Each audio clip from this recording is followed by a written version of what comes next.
What's up, guys, and welcome back to my reading journey. I hope we're all doing absolutely fine. And today, as usual, we're gonna continue with the fragments.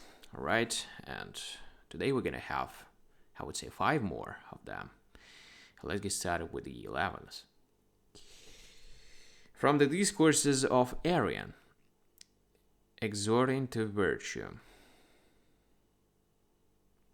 But when Archelaus sent for Socrates and said he would make him rich, he bade the messenger take back word to him.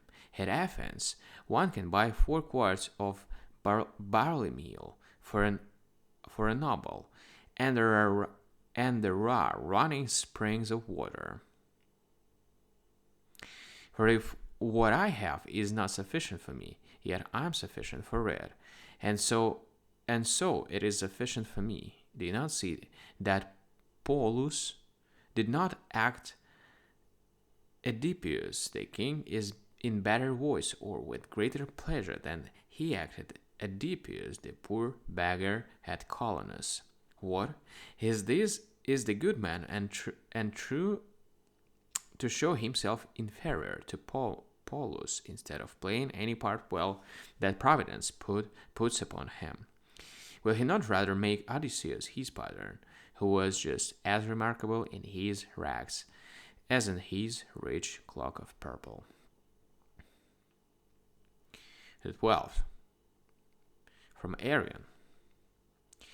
There are certain persons who indulge their anger gently, and who do all that the most passionate do, but in a quiet, passionless way. Now we must guard against their error, as much worse fall than passionate anger. For the passionate are soon sated with their revenge, but the colder spirits persist for a long period like men who take a fever lightly. 13th. From the Memorabilia of Epictetus. But, one says, I see the noble and good perishing of hunger and cold. Well, and do you not see those who are not noble and good perishing of luxury and ostentation and vulgarity?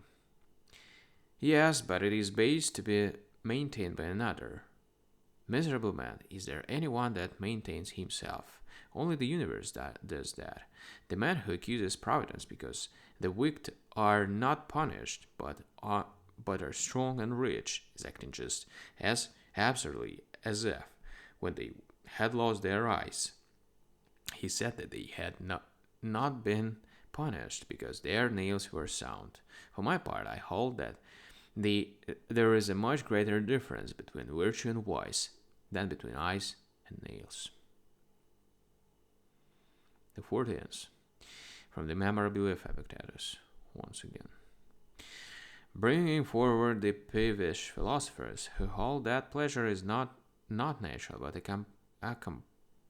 accompanies things which are natural, justice, self-control, freedom. Why then does the soul take a calm delight, as Epictetus says, in the lesser goods, those of the body, and does not take pleasure in her own good things, which are the greatest?